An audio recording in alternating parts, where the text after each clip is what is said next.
Hi Steve, thanks for joining us today. Thank you. How are you? Very well, yourself? Yeah, I'm good, thank you.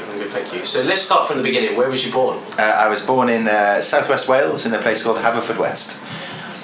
And who are or were your parents? So they're still with us, fortunately. So Selwyn King, proper Welsh, and my mum is Linda King. She's a Scouser actually. She'd hate me saying that. But yeah, I was born in Pembrokeshire.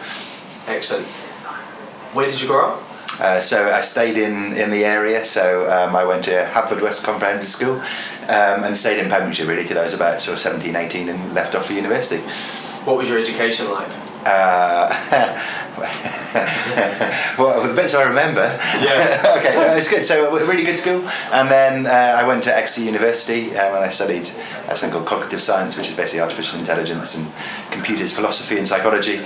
So yeah, it would have been a great course for all I saw of it. Yes. What does that mean? We have to ask I think like most people, I was quite happy with my Desmond Tutu just to survive on the end of the course. But it was actually a really interesting course, which actually kind of, even though at the time I was probably more interested in being a DJ, it really did actually profoundly affect the way I think and kind of what I've ended up doing now. Yeah, what was it? How has it changed from then compared to now in AI? Because I'm sure it's a lot different with the new technologies that have come in. That's a really smart question. So the back in those days, which is like 22 years ago now, we were absolutely convinced that like what we now call strong AI, which is the AI that allows us to make robots replicate human feelings, was going to be about 5 years away, and that that would transform the world, which obviously it didn't. Yeah. And we didn't really talk about narrow AI, which is now the most important form of AI, which we use in business and is really sort of prevalent and changing things at the moment. So I think everyone knew it was going to be really important. Yeah. But maybe we just didn't quite know how it was going to play out. Of course. So where do you get from your last day at Exeter University compared to starting Black Swan? What happened between then? Wow. Sorry. Okay. So I was a DJ at Black Swan as well as going to university. So I was a professional DJ for a couple of years, and then started a music studio with a big loan from my parents, which then went bankrupt. But we managed to kind of half save it. So my first real business was a company that we allowed people from Exeter come and use our studio for free. Okay. In return, we would use their music license free without having to pay any further licenses. And all that was because when we were going bankrupt, I phoned up HSBC Bank to try and borrow some more money, and they put me on hold, and the hold music was on, and they kind of gave me an idea. I was like, I wonder who pays for the hold music? It's like one of those kind of weird things you never think.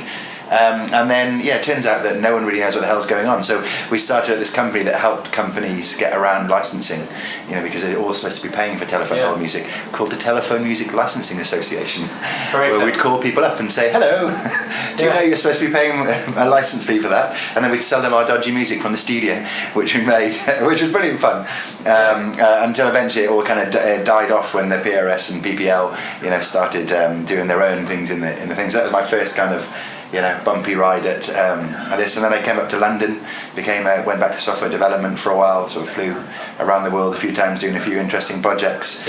I started a video streaming company, which is probably not the kind of thing you talk about here, and then about sort of 12 years ago I started a digital agency with a couple of guys, which was then sold, and the profits for that really what started Black Swan. Yes.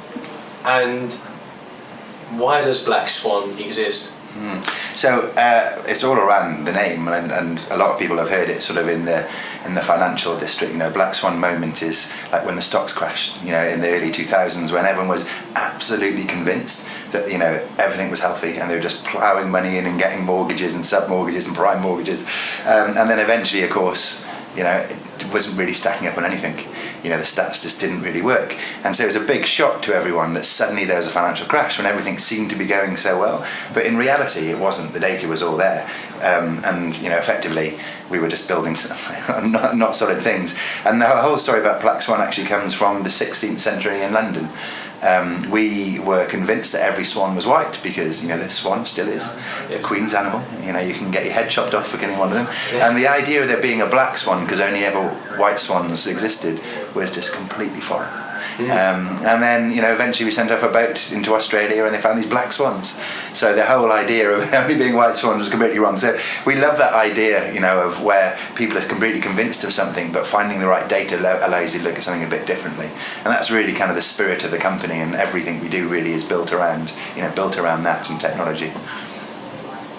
Excellent. When you built the algorithms, what was you looking to achieve in terms of the use of that data?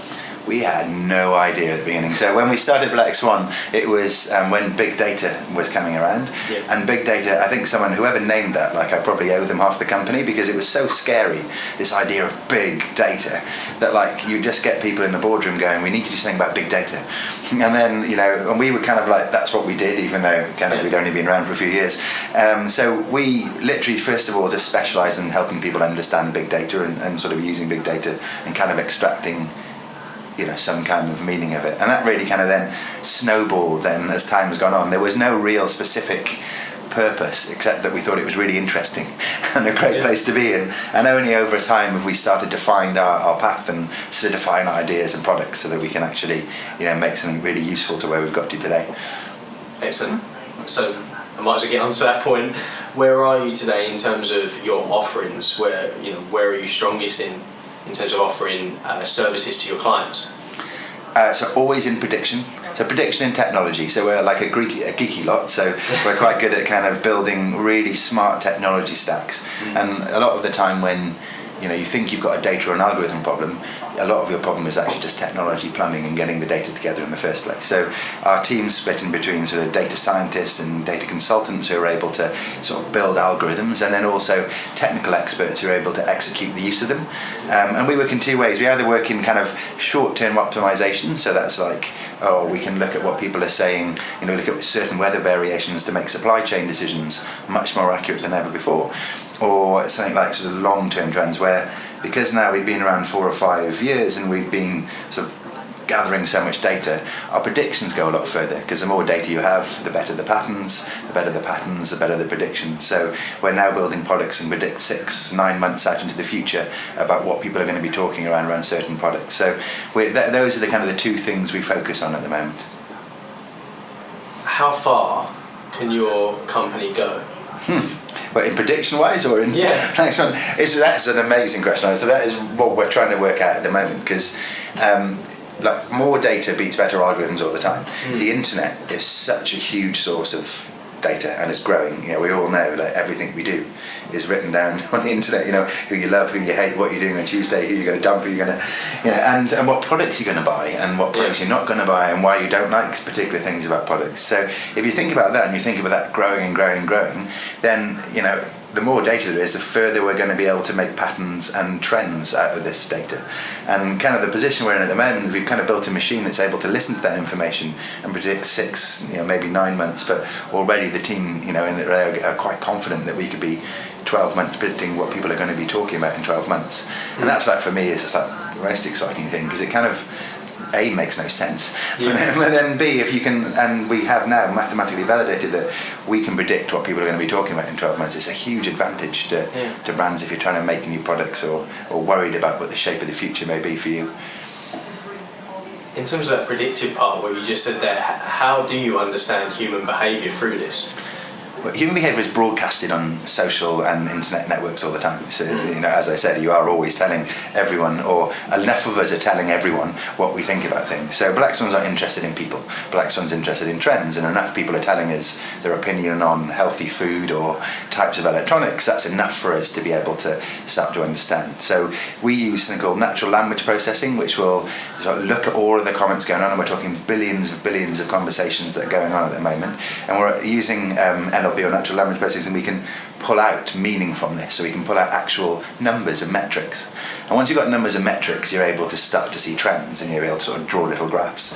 And then on top of that, then we've got some really interesting technology which we call TPV, so it's a trend prediction value, that allows us to understand of all those trends, whereabout things are on that trend. So is it going to be more popular, is it going to be less popular in time? Everything in life goes through the same pattern, so it allows us to begin to really sort of forecast where we may be in 7, 8 and 9 months, and maybe even 12 months if you listen to the boffins a bit down the corridor over there. So how accurate can your predictions be, though? It's a good question, and every prediction you must give you a prediction and also how accurate you think you are.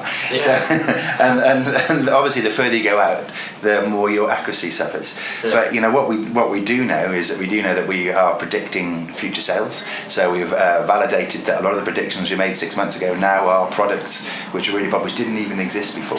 So we know we're in the ballpark where we're able to make 50, 60 million pound marketplaces and understand them before even people know they exist.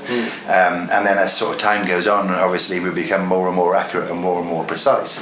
But as I said, at the moment we're in a point where we know that we're providing millions and millions of pounds worth of predictions where people can make products and take advantage of this. So we'll just see where we go from here. How do you keep one step ahead then if everything's constantly changing? I don't think you do you?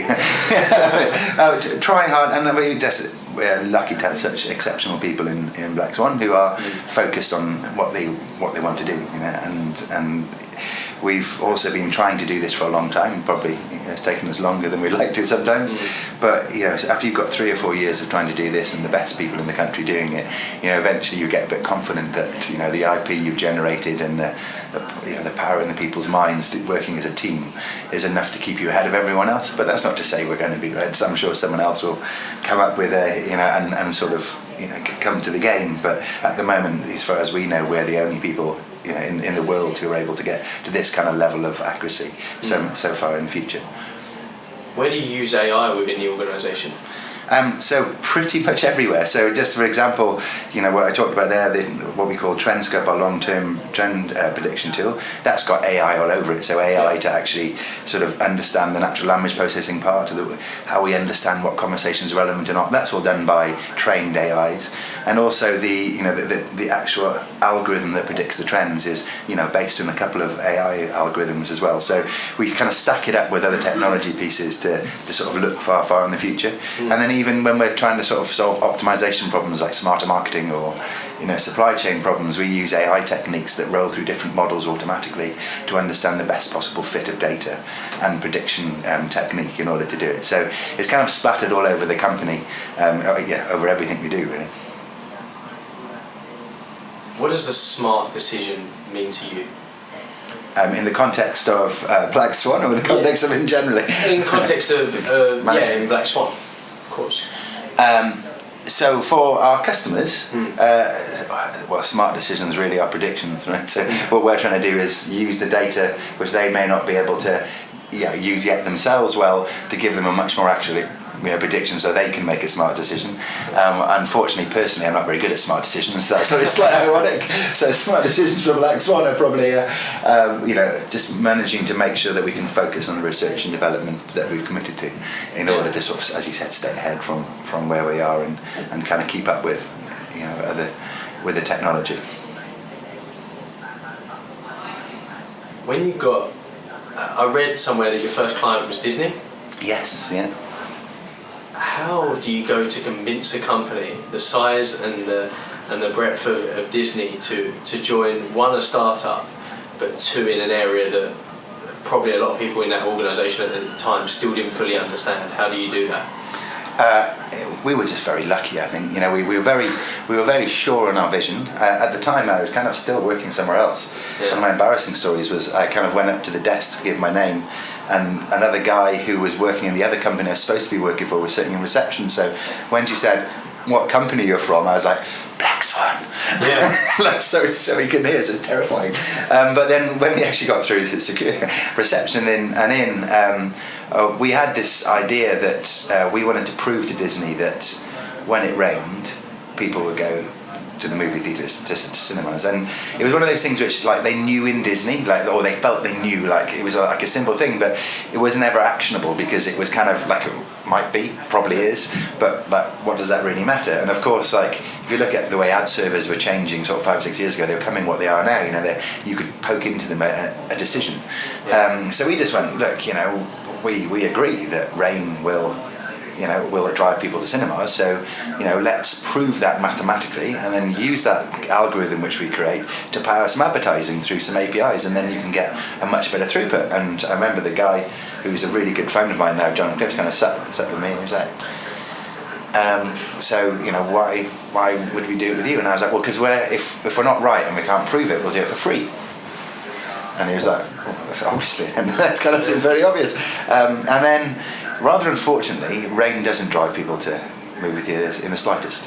In fact, it's like there's no effect of rain at movie theatres at all, which is slightly awkward when you're a startup and you haven't got any money. Yes. But what we did find is that low pressure weather is like a bell curve. So 2 days of low pressure, that British kind of grey but not quite raining, maybe a little bit of drizzle, but it's like kind of bearable, is like a bell curve. People will go to movie theatre because, of course, you don't go out in the rain. That's a ridiculous idea. Yeah. Black Swan moment.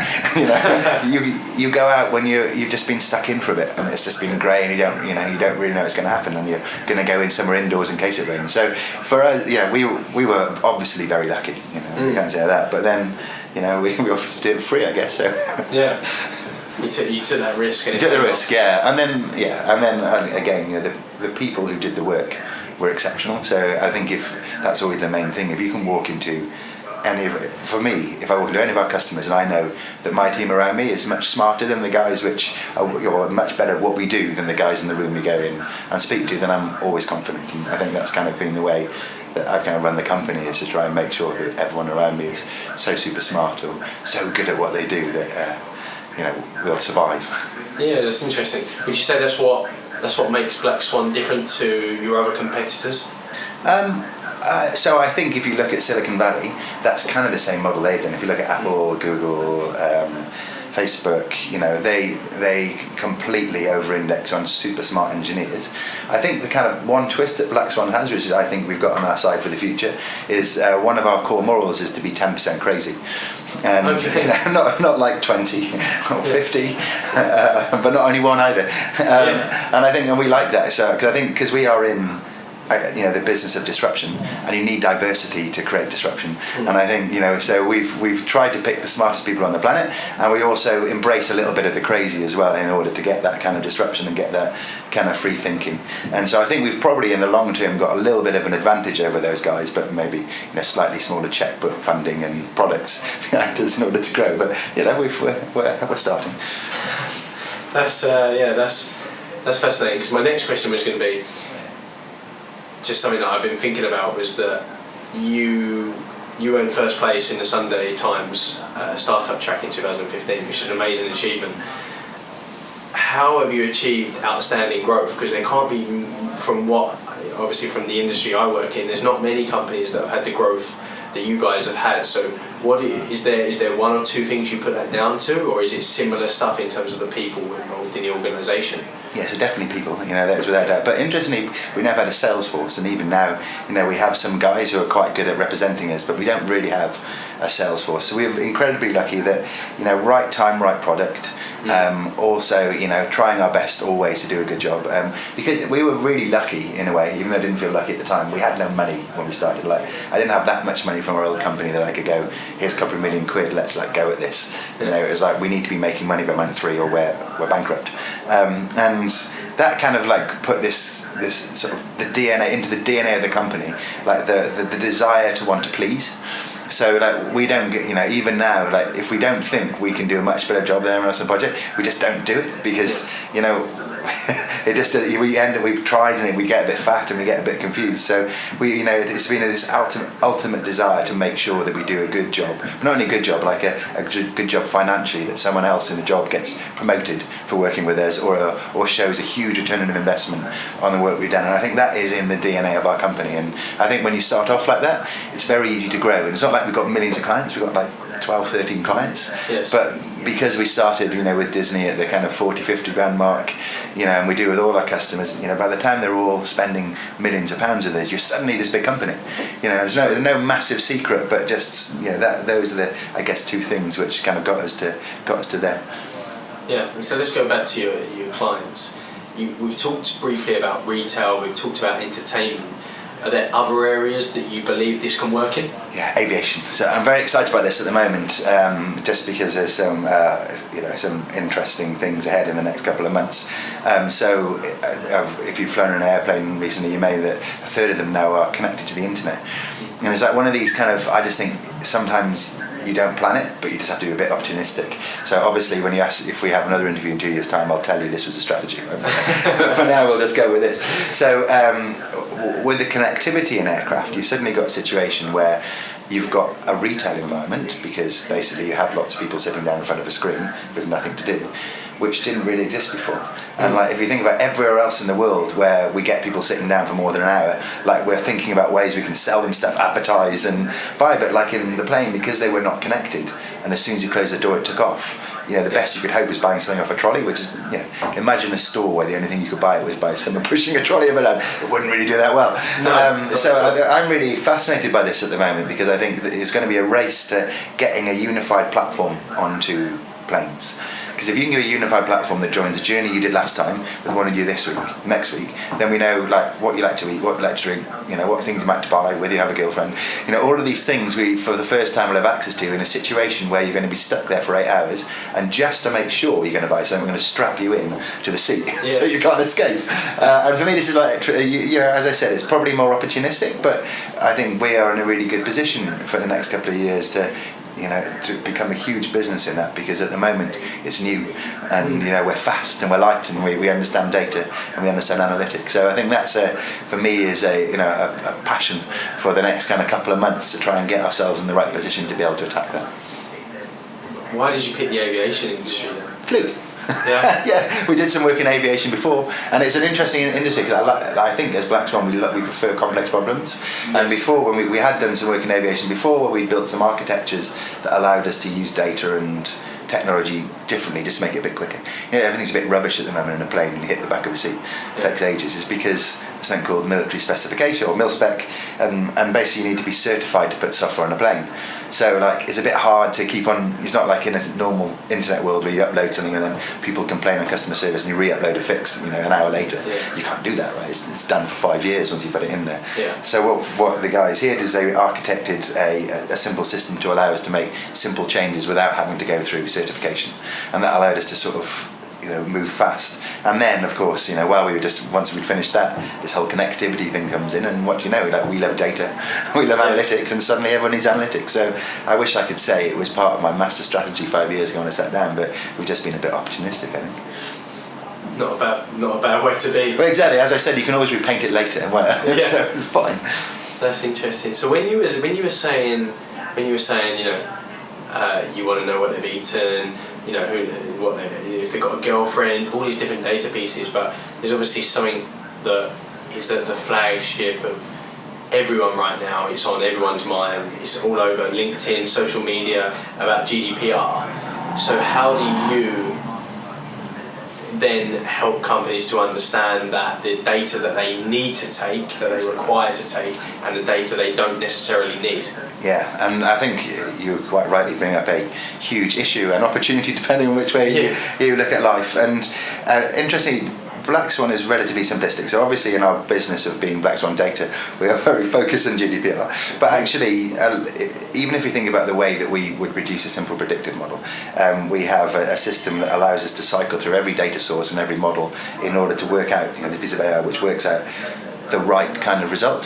So then it means we don't need, we get rid of everything we don't need. And interestingly, if you look at the work which we do, it's very rare that we actually ever identify an individual.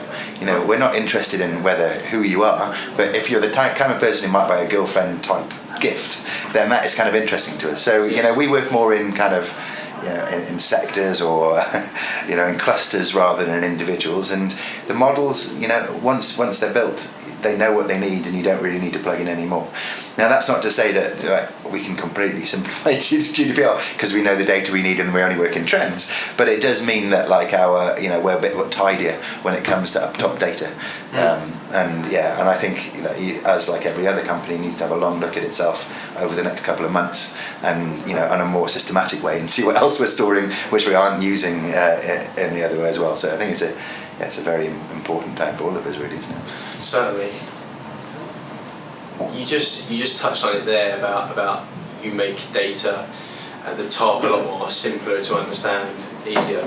But how do you then relay that message to the key people that need to know in the business about what this data does and how they can use it? Yeah, and if you look at like the skeletons of the past, mine included, we all, about 10 years ago, we all went on this mission of let's build an amazingly huge data warehouse because we need to have all the information in one place, and then magic. That was kind of the brief. And then like about kind of 4 years in, we'd all spent millions of pounds. We were kind of like, it's kind of, why? And it's why you call it the project of infinite scope because you don't know what you don't know what you need. And I think I think that taught us a lot. We were around during that time, and we made a lot of the mistakes as well. You report scorecards, business objects, and things like that. And, people often don't even want to log into these things that you've spent years and years and years trying to build. It's more, we've kind of changed our model now. We use a sort of spiral model based on Boehm's spiral, where it's all about finding like a small insight that's useful that changes a business. And what you do is you build the data structures you need around that one, and then you add another one, and they're sort of, as a spiral gets bigger, a couple of 3 insights that help to the business, and you add the data points you need. So you end up not with like a huge sort of database, but a thin kind of data lake of things that are required for specific business uses. And then you've really got to make the effort to go in and be your customer. Because me going and telling you that this is a really great piece of data, isn't that fantastic?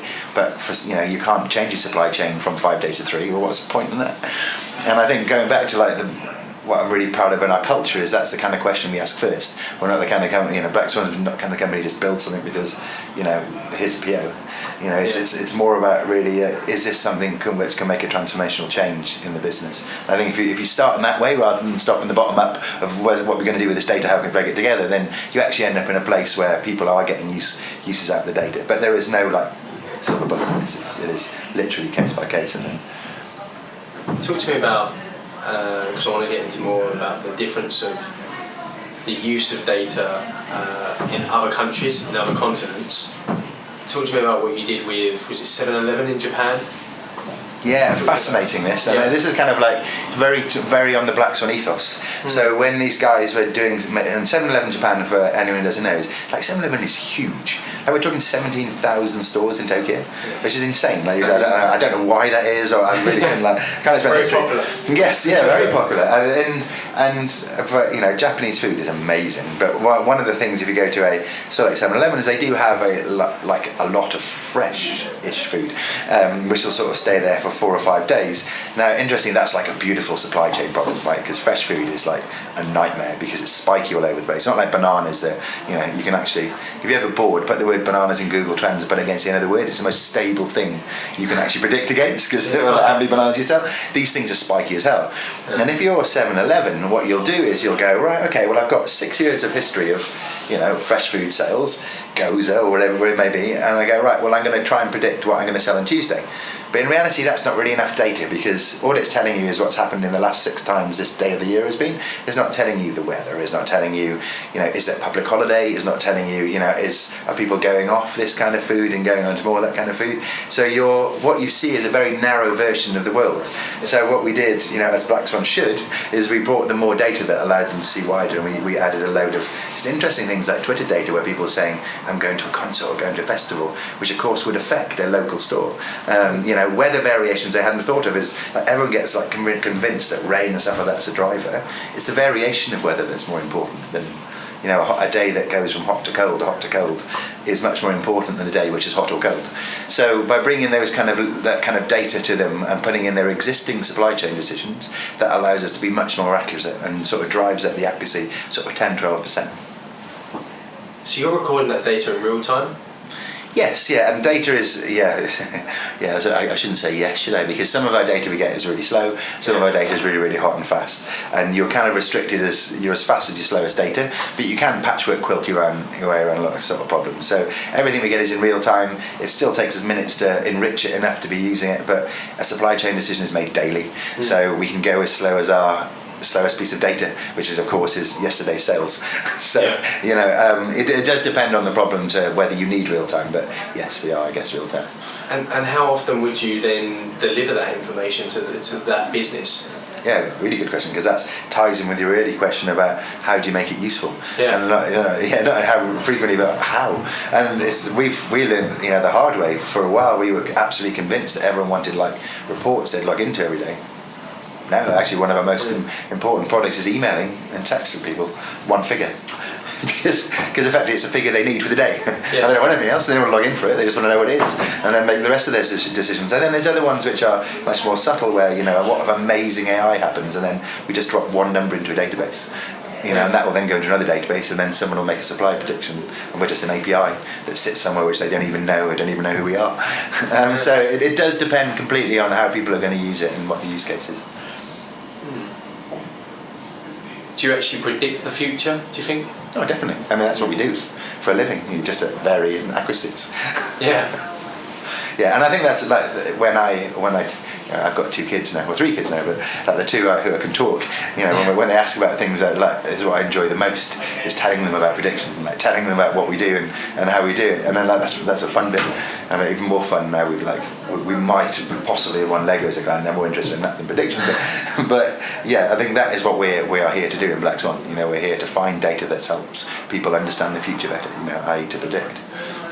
So talking about the future, what's the next 3 years look like, do you think, for Black Swan? Oh, we don't have enough data yet to predict that. It is ironic. It is ironic, really. You need a lot of data. So, I don't know, this year has been an interesting year for us because we scaled so fast that we had no foundations, really. You know, we just literally scaled on the back of people giving us money and running out problems, and you could definitely argue a little bit more scientific and scholarly than company-wise. So this year, you know, we really want to make a big push to be, you know, something real and something big in the next 3 years. So we spent a lot of time thinking about our structure, you know, changing the way we work. We said goodbye to some amazing friends who've worked with us who probably wouldn't be the right people in the future to take us to where we need to get to, and said hello to some amazing people who we never would have thought of meeting 3 years ago. So, you know, most of this year has been about restructure and productization of what we do so we can simplify and talk in mass. And then next year we're going to get a sales team and we're going to scale like hell again. So, yes. You know, your guess is as good as mine. But you do have a outline, a framework of where you want to go. Yeah. And we believe in Black Swan that there's a little bit of a missing link between, you know, the Facebooks, the Apples and the Googles and the companies, like yourself in transformation, consultancy transformation. You know, we believe there's a lot of work to be done with companies who do things like make crisps and make movies, who haven't got the expertise, you know, to be Apple or Google or Uber, and they shouldn't be gobbled up, right? This is just a technique. So we think there is a huge space in the market to enable these companies to be able to walk and talk like those. And that's really, you know, we think so strongly that's the case that we want to come out of the UK and into the US and get onto the NASDAQ and be the people who represent those people in this kind of technology. So we've got fairly lofty ambitions, but, you know, we are, you know, again, sort of opportunistic in the way that we get there. Right, 2 final questions for you. The first one is touching on that. Is there any industry, maybe even some part of the business that isn't fully understanding and something that you really want to tackle in the next year or 2 as part of Black Swan? God, yes, and interesting way to phrase the question. So we are really frustrated with sort of charities, not for profits, and you know, and the way that they don't have access to this technology. And, you know, even look at the NHS, for example. So we've done some work with the NHS. So we are founding a charity called White Swan, and we've put all of the IP from Black Swan into White Swan, and a lot of the guys here work evenings, weekends, trying to solve individual problems like back pain, mental health, using our data to help people get insight so that it can be taken into the industry. So we think healthcare, you know, and you know, particularly not-for-profit healthcare needs a bit of a boost. But we're not doing that through Black Swan. We think that we can make plenty of money from, you know, people who've got plenty of money. And that's all being done through our sort of White Swan arm, which we hope will be given charity status in the next sort of 4 to 6 weeks, but is already existing and thriving as a not-for-profit. Excellent. Would you say you can foul with data? I can foul? That was bad by me. Oh no, I was trying to work out if that was a word. Yeah, that was probably me. Just sort of, I haven't got a very good dictionary if I'm honest. Yeah, you don't have to. That'd be good. Should leave it in for reality. Can you fail, F-A-I-L? Yes.